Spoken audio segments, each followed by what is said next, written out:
नमस्कार, मी करणसिंह पवार. आपण पाहता एलएस मराठी. बुलेटिनच्या सुरुवातीला घेऊयात वेगवान बातम्यांचा आढावा. उपमुख्यमंत्री अजित पवार यांच्या पुण्यातील जिजाई निवासस्थानी राष्ट्रवादी काँग्रेस पक्ष प्रवेशासाठी कार्यकर्त्यांची मोठ्या प्रमाणात गर्दी झाली.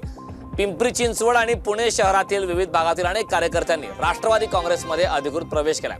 पक्ष प्रवेशामुळे शहराची राजकीय समीकरण बदलले.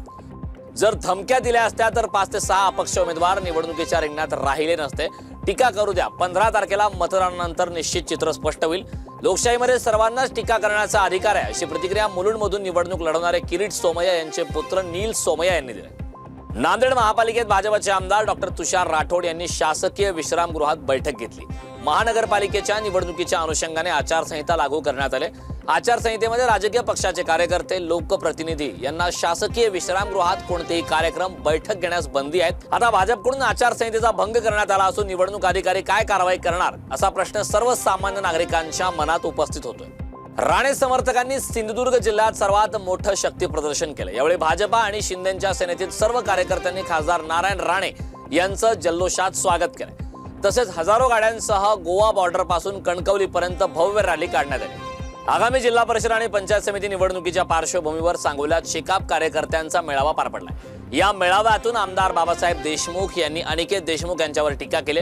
आगामी निवडणुकीत 2 देशमुख बंधू आमने सामने येण्याची शक्यता आहे. साताऱ्यातील साहित्य संमेलनात सीमा प्रश्नांवर मध्यवर्ती महाराष्ट्र एकीकरण समितीची शासनाच्या निष्क्रियतेविरोधात निदर्शनं करण्यात आली.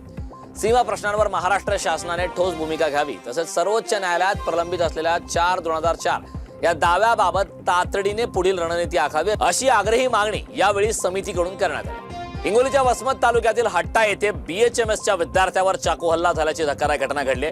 या हल्ल्यात विद्यार्थी गंभीर जखमी झाला असून 3 अज्ञात हल्लेखोर दुचाकीवरून पसार झाले.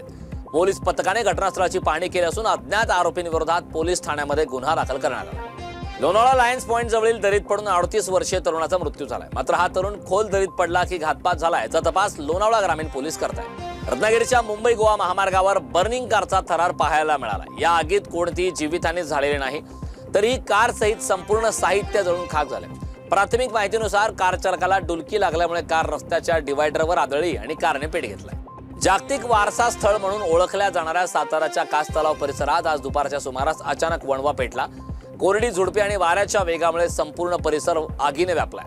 दरम्यान वन विभागाच्या पथकासह स्थानिक ग्रामस्थांनी तातडीने आगीवर नियंत्रण मिळवण्यासाठी प्रयत्न सुरू केलेत. पर्यावरणीय नुकसान टाळण्यासाठी आता प्रशासनाकडून खबरदारी घेतली जाते. वेगवान बातम्यांचा आढावा घेतल्यानंतर या बुलेटिनमध्ये वेळ झालेली आहे. इथेच थांबण्याची. पाहत रहा एलएस मराठी.